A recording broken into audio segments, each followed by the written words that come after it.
Bonjour à tous.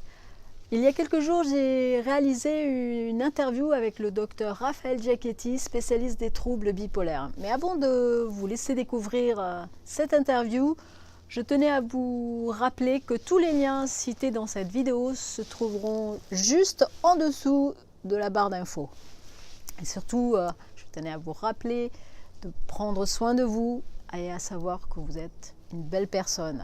À bientôt.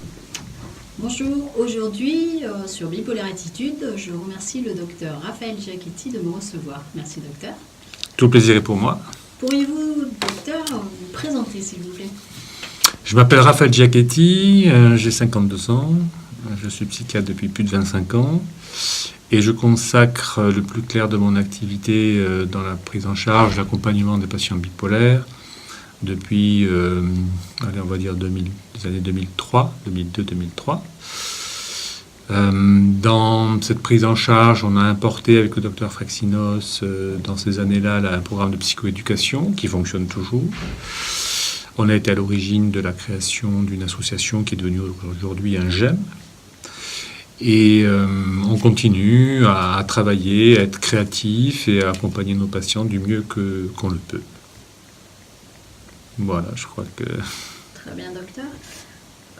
Justement, en parlant dans ce programme d'éducation thérapeutique, vous avez intégré une spécificité justement de méditation, c'est ça? Oui, c'est-à-dire que les patients peuvent bénéficier du programme classique et on leur propose, dans un second temps, d'intégrer un programme de méditation de pleine conscience et de méditation focalisée qui sont des exercices mentaux qui apportent une amélioration des capacités attentionnelles et une régulation émotionnelle, ce qui modifie de manière très significative la qualité de vie des patients, notamment pendant les rémissions, qui diminue leurs troubles anxieux, qui diminue les symptômes dépressifs résiduels. Et aujourd'hui, c'est sous-tendu par des travaux de neurosciences et de sciences cognitives qui nous expliquent comment ça marche.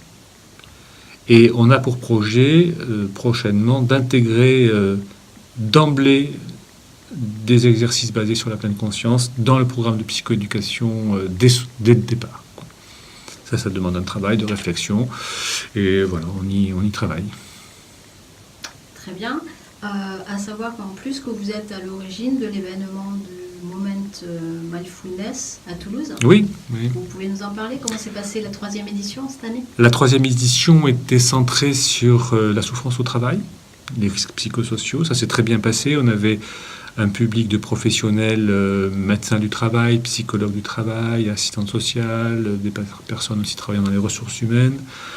Et on a fait intervenir des conférenciers qui nous ont parlé de qu'est-ce que le burn-out, qu'est-ce que le syndrome d'épuisement professionnel, qu'est-ce que la pleine conscience peut apporter, des gens qui font déjà ça en entreprise, en Suisse, en Allemagne, qui nous ont montré comment ils faisaient. Non, ça a été une 3e édition. En fait, c'est né ce congrès parce qu'il y a 3 ans ou 4 ans, je me suis dit, bon, il n'y a rien à Toulouse, il faut faire connaître la pleine conscience. Et voilà, c'est comme ça, et ça marche bien. Formidable.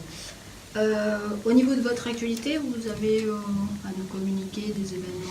Alors l'actualité, il y a un diplôme universitaire de méditation de pleine conscience que je coordonne, qui a commencé la première session là, il y a 15 jours, 3 semaines. Il s'appelle Méditation de pleine conscience et relations de soins, approche expérientielle, éthique et psychosociale. Et on est très contents, une grosse équipe, 20 enseignants, 140 heures de cours, un gros projet qui a abouti cette année. Voilà, donc ça c'est une actualité qui me tient à cœur, quoi. Ouais, des beaux projets en perspective, quoi. Voilà.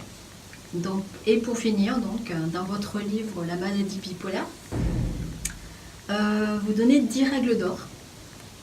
Que moi, en tant que bipolaire, je suis, quoi.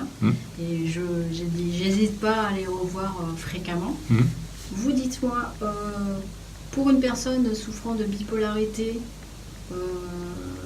quels sont les 5 conseils que vous donneriez pour retrouver une vie harmonieuse et stable?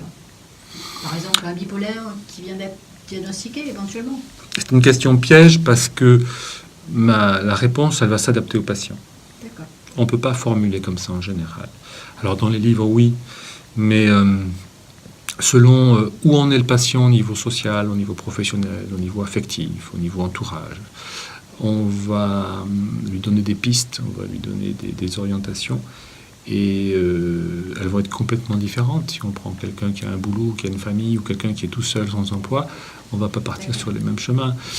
Après, de manière générale, ce qu'on dit voilà, aux patients, c'est connaissez votre pathologie au maximum.